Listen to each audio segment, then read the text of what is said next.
how is the Crescenta housing market? Now, with 2022 behind us, people are wondering what's going on with home prices and will 2023 be a better year for housing?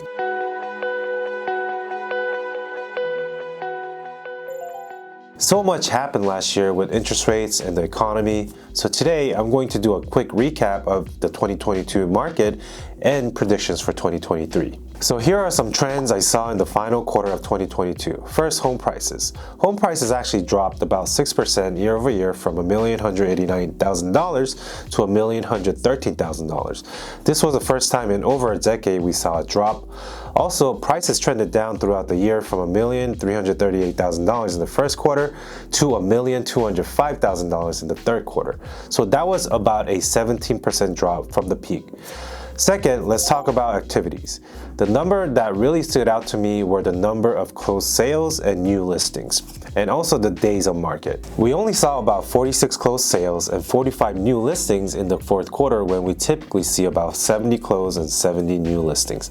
So overall, the activity shrunk pretty noticeably, and this is due to the high interest rate we saw in the second half of 2022. And this is mainly due to many move-up and downsize sellers not putting their homes on the market, as most homeowners have rates under 4%, 3%, and even lower. The average days on market trended up throughout the year from 20 days to 34 days in the fourth quarter, so we definitely saw a slowdown in buyer demand.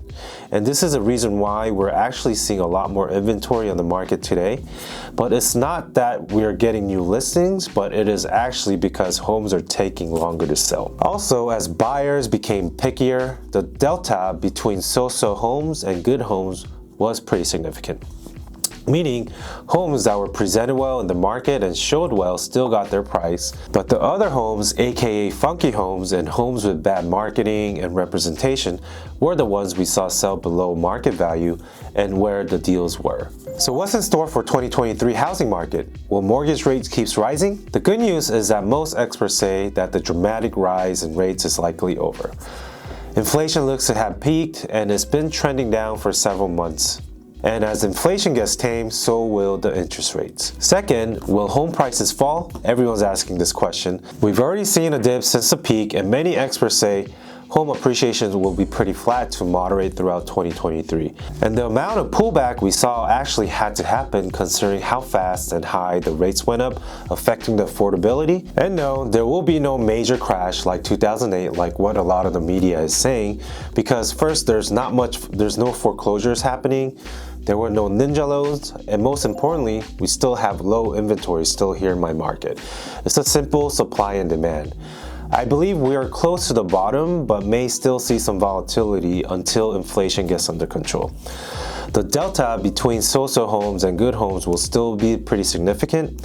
So if you're thinking about selling, be sure to have a plan to prepare your home like how buyers are buying in this market, and you will do just fine. Lastly, when will the market and the inventory pick up again? I believe 4% to even low 5% interest rate could be the magic number where we will start to see more buyers and seller activities and normal home appreciation. And sorry to be the bearer of bad news, but the days of 2 to 3% interest rate and 20 to 30% yearly home appreciation may not ever come back. So if you're waiting on the sideline for this to happen, perhaps you should rethink about your plans about buying and selling. 2023 housing market will be all about inflation and how the Fed reacts to it with the interest rates. It is going to be a very interesting year for sure.